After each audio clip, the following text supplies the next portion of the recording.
Ayan guys, good morning. Ngayon, pasok na tayo sa trabaho. Mamaya magkikita kami ni Boy P, si Boy First Time, yung sikat na vlogger din guys. Makikipagkita ko sa kanya. I hope na makita ko siya dun sa event mamaya. Pupunta tayo dun sa event sa World Trade Center. Sana makita ko siya rin. Kasi idol na idol ko talaga si Boy P. Lalo na yung mga vlogs niya, yung camperman, diba? Buhay, van life. Gusto ko yung ano niya. Kaya pasok muna tayo sa trabaho, tapos mamaya punta tayo sa World Trade Center para i-meet natin siya, Boy P. Kaya tara guys, samahan niyo ako. Let's go. Our hearts beat to the city streets. We began to feel the fire. We rise like tall buildings as the chemicals, they take us higher.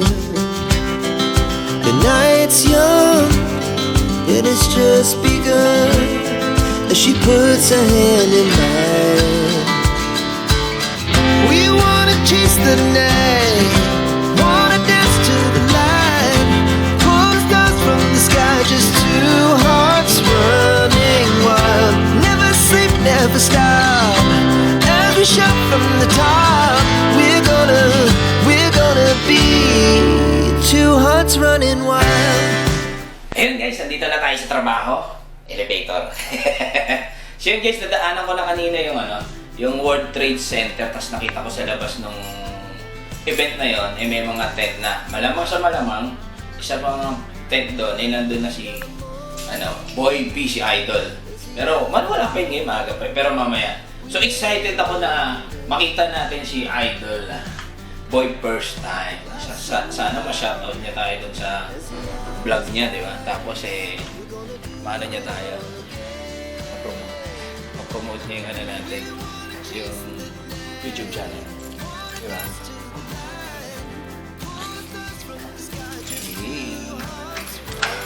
Whoop!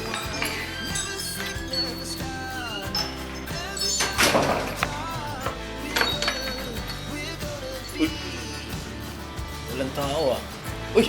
Walang tao Asan kaya yung mga tao rito? Wala Hi! Good morning! Hi! Good morning, madam! Oh! Guys, mamaya ulit. Dito na tayo sa trabaho. Pero yun nga, mamaya imimit natin si Idol Boy First Time. Diba? Pupunta tayo doon. Uy! Andito pala siya, si Ate Arlene. Good morning. Yun. Mamaya guys, pupunta tayo doon sa World Trade Center para imimit natin si Idol Boy First Time. Hintayin mo ako dyan. Balarating ako dyan. A few moments later. Oh, yan may mga excited mga tao. Hi mga kids!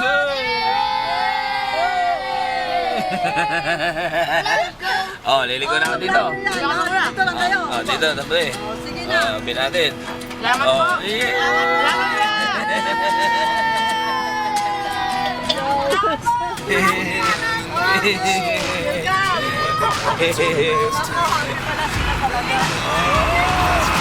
Diba? May napasaya. Ang habilis ng mga bata, di ba? May napasaya tayong bata.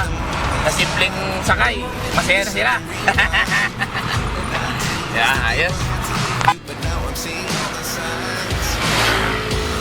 Is this really happening? I can't believe it's true. I'm just as surprised as you. A few moments later. Ayan guys, dito tayo ngayon sa terrace muna ng bahay ng aking amo. Yun, excited ako mamaya na magpunta doon sa World Trade Center para i-meet natin yung ating idol na si Boy First Time, di ba? Pero guys, alam nyo kanino, nung nanggaling kami ng palengke, natuwa lang ako doon sa mga bata. Sinakay natin doon sa mga bata doon sa e-trike.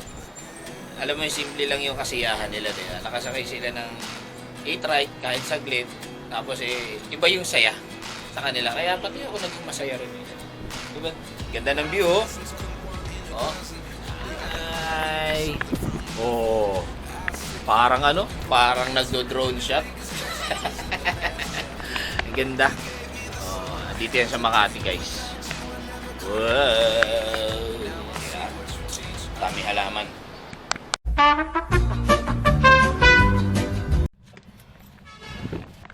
Ayan guys, andito na tayo ngayon sa World Trade Center, Metro Manila. So, pakita ko sa inyo. So yun, napakaraming tao, napakaraming motor. First time kong umatin sa ganitong event na ganito. Guys, so syempre kaya rin ako pumunta dahil nga doon kay Idol Boy, first time. So, iwan muna natin yung ating doon. Service, bahala na muna sila. So, excited lang ako guys kasi mukhang maraming makikita rito, maraming pwedeng bilhin. Kaya guys, tara samahan nyo ako. Let's go!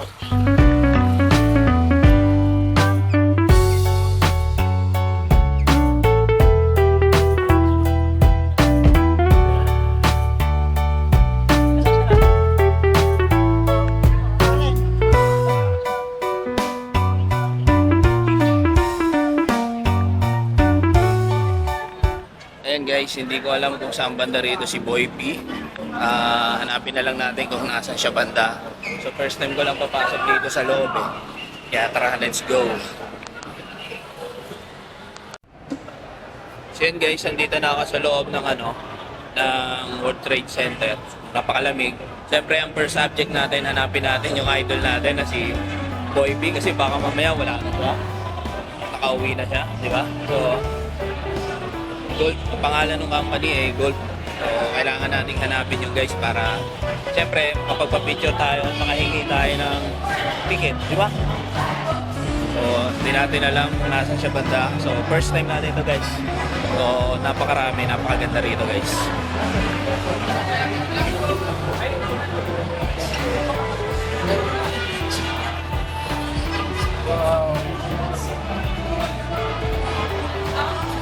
Yun guys, ang gaganda ng motor, grabe. First time ko.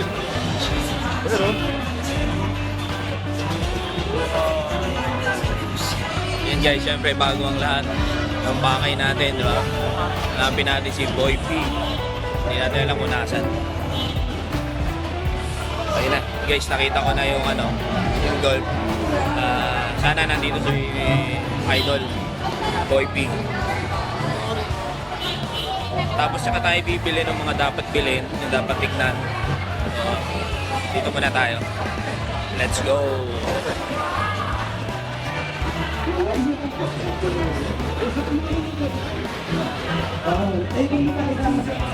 Yan, ito yung pwesto ni Boy P. Kaya sana nandito si Boy P.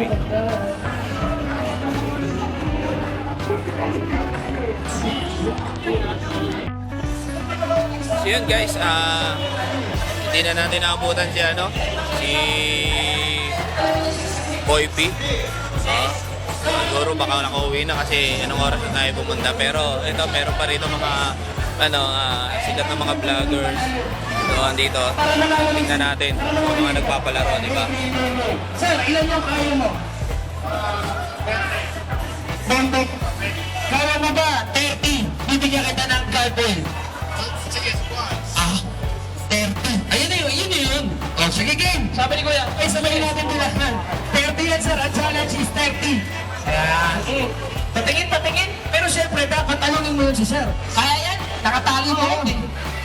Kasi pag natalo mo si sir, meron ka isang pares ng hulog mula sa Quick Air Philippines. Game? Okay, sabay-sabay tayo magbilang. Kuya, yung Jordan mo ako nakakaroon. Kuya, pwede na uberin mo. Alright. Okay lang daw. Game! 1, 2, 3, go! 67! 68! 69! 70! 71! 72! 73! 74! 70! So yun guys, pauwi na ako. Yun, hindi kami nagkita ni Boy first time kasi wala siya. Pero okay lang. May nakita naman ako ibang vlogger. Kita kami ni Katagumpay, si Jay. Yun. Siguro dapat para makita natin idol natin si Boy first time at maaga ka pa lang nandito ka na. Sobrang daming tao. First time ko umatin. Guys, ang daming magagandang motor. Hindi chick sa motor. Yun, ang dami pwede mabilhin. Yung tipo mapapagastos ka pero wala naman ako ibang pinili eh. Ano lang, yung pampakintab ng motor. Yeah. I hope makita natin si Idol Boy first time in person, di ba? Yeah. See you na lang sa next video natin. Let's go! I feel nauseous, believe me. Never had a lot of shit come easy. Had to work hard, struggle just to be me. Had to rise up just so they could see me. Did what I had to do just to feed me, and what was left over I put towards my dreaming. But the only thing in life that has meaning are the things you gotta work for, believe me. Take into your hands a plan, your own hands can land your own brand. And damn, I feel like no one takes accountability. They want the credibility, convincingly unwilling to put in the hours it takes to get some power. Don't be sour.